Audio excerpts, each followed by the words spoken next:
छत्रपती संभाजीनगर मधील बजाजनगर असा एक परिसर आहे जो आपल्या औद्योगिक ओळखीसोबतच एका अत्यंत पवित्र आणि जागृत देवस्थानासाठी ओळखला जातो। आणि असं एक मंदिर जिथे दररोज शेकडो भक्तांच्या मनोकामना पूर्ण होत असतात आणि इथे एकही भुकेला माणूस उपाशापोटी घरी जात नाही।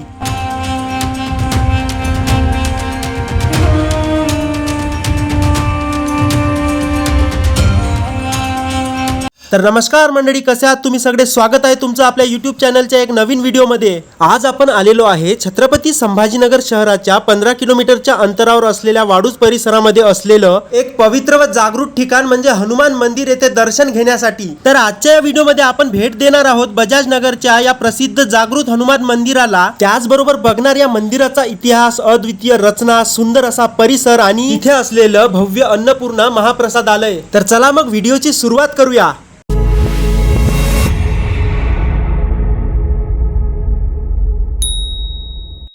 तर बजाजनगर हे छत्रपती संभाजीनगर शहरापासून 15 किलोमीटरच्या अंतरावर वाडूज परिसरामध्ये आहे। त्यासाठी आम्ही सर्वप्रथम क्रांती चौकामध्ये महाराजांना नमस्कार करून समोर निघालो।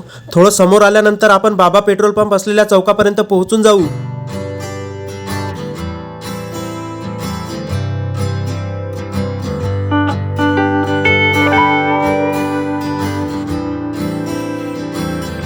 आणि तिथून थोडं समोर गेल्यानंतर तुम्ही छावणी परिसरामध्ये पोहोचून जाल।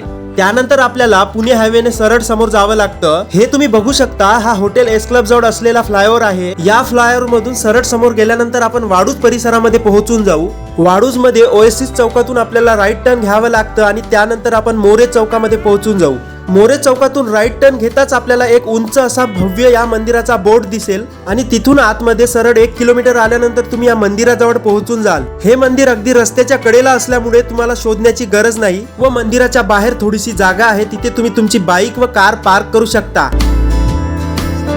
मंदिराच्या बाहेरच तुम्हाला एक बोर्ड बघायला मिळतो ज्यावर जागृत हनुमान मंदिर संस्थान ट्रस्ट असे लिहिलेले आहे। आणि जर या मंदिराच्या वरती नजर फिरवली तर तुम्हाला एक भव्य व दिव्य उंच असलेला एक केसरी ध्वज बघायला मिळतो। मंदिराच्या गेट मधून प्रवेश केल्यानंतर आजूबाजूला तुम्हाला एक छोटासा चप्पल स्टँड बघायला मिळतो, तिथे तुम्ही आपले जुते व चप्पल काढून ठेवू शकता। मंदिरामध्ये प्रवेश करण्या अगोदर सर्वांनीच आपले जुते व चप्पल इथे काढावे। बजाजनगर आणि वाडूज परिसराच्या स्थापनेसोबत या मंदिराचे महत्व अधिक वाढलेले आहे। सुरुवातीला एका छोट्या रूपात असलेले हे मंदिर आज या परिसरामध्ये हजारो लाखो भक्तांचे श्रद्धास्थान आहे।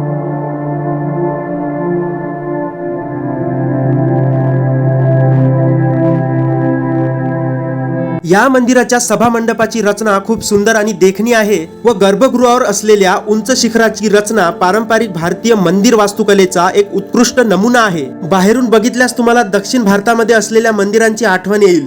तर हे आहे या मंदिराचे मुख्य प्रवेशद्वार। चला आता आपण या मुख्य प्रवेशद्वारामधून आतमध्ये जाऊया आणि मारुती रायाचं दर्शन घेऊया। मंदिराच्या आतमध्ये प्रवेश करताच तुम्हाला एक भव्य असा सभा मंडप बघायला मिळतो, जिथे येऊन तुम्ही ध्यान प्रार्थना करू शकता किंवा शांतपणे थोडा वेळ बसू शकता।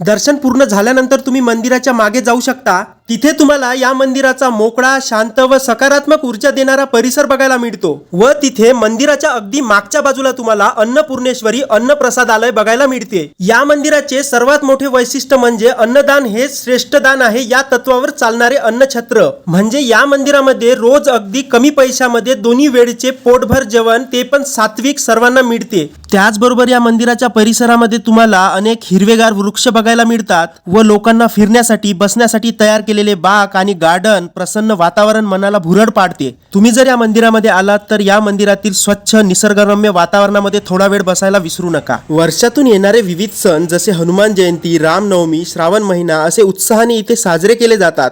या दिवसामध्ये इथे भव्य मिरवणूक, भजन, कीर्तन आणि हजारो भक्तांसाठी महाप्रसादाचे आयोजन केले जाते।